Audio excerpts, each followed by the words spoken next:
What's going on, guys? It's Gino from Modern Accessory Review, and in today's video we're going to be talking about the new iPad Air and why I think it's the best option for most people when compared to the iPad Pro and the regular iPad. Apple released their new iPad Air back on October 23rd, and I have to say it has some big internal and external upgrades. For example, we have the new form factor that looks very similar to the iPad Pro. We have the new A14 Bionic chip that's found in all of the new iPhone 12 models. And this iPad comes in 5 different colors, including space gray, rose gold, sky blue, silver, and green. So why would I recommend the iPad Air over the Pro model? Well, you see, the iPad Pro actually has the older A12 Bionic chip, whereas the Air has the newer A14 that is in the new iPhones. This means that the new iPad Air is actually quicker than the iPad Pro when it comes to specs. Not to mention, the iPad Air is also $200 less, coming in at $600 as a starting price. Now, of course, depending on your budget, you may actually want to consider the regular iPad as well, because it is the cheapest, and starting at $329,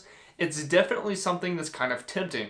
These limitations include an outdated look with thick bezels, the older A12 Bionic chip. It starts at only 32 gigabytes, which means you'll probably want to upgrade to 128 gigabytes, and that'll bring the price up another $100 to $429. It has an 8 megapixel camera on the back, which is a lot worse than the 12 megapixel that is found on the Air and the Pro, and the HD camera on the front is definitely not the best. And of course, the display isn't quite as good. So I guess it comes down to what you think you'll need in an iPad. I know for myself, I'm not the person that's going to be taking a lot of pictures with the iPad, so I could really care less about the cameras. But if you ever use your iPad for FaceTime or video calls, then you are going to want that better front-facing camera that is found in the iPad Air and the iPad Pro. Talking more about the iPad Air here, we actually have Touch ID in the power button, which I think is sweet.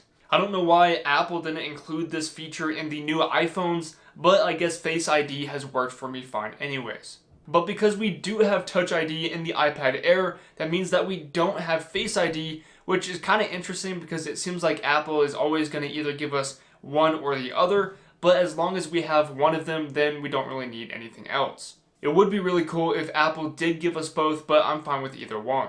Now, a couple of the things that differentiate the iPad Pro versus the iPad Air is the cameras and the display. On the iPad Pro, we have that additional ultra-wide camera, the LiDAR scanner that allows you to use augmented reality apps, and a higher screen refresh rate of 120 Hz rather than 60 Hz, which we get in the iPad Air. This higher refresh rate makes scrolling through apps a little bit quicker and snappier, and if there's one thing that I wish was on the iPad Air, this higher refresh rate would be it. It's not a huge deal breaker, but it is noticeable, and I really wish the iPhone 12s had this as well. So recapping here, the iPad Pro has a 12 megapixel camera on the back, plus an extra ultra wide camera, a LiDAR scanner, a 120 Hz refresh rate, an older A12 Bionic chip, and a starting price of $800. The iPad Air has the newest internals, including that A14 Bionic chip, still has a refresh rate of 60 Hz, the same 12 megapixel camera on the back with the same 7 megapixel camera on the front,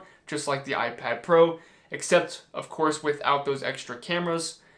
We got 5 different color options, Touch ID and the power button, and a starting price of $600. And lastly, the regular iPad has the older A12 Bionic chip, just like the iPad Pro, an 8 megapixel camera on the back with an HD camera on the front that is not good, a 60 Hz refresh rate, an outdated design, only supports the first generation Apple Pencil, has regular Touch ID, and starts with only 32 gigabytes, which means you'll probably need to upgrade the storage to 128 gigabytes, which will take you to $429, which is still way cheaper than the iPad Air and obviously the Pro. So final thoughts here, if you're going to be using your iPad just for the everyday super casual stuff, like answering emails, playing the occasional game, reading and all of that good stuff, then I'm sure you'd be happy to save a lot of money and go with the regular iPad. But if you are wanting to use FaceTime, have the ability to take better photos, and do some more advanced work like play more advanced games and do some photo editing,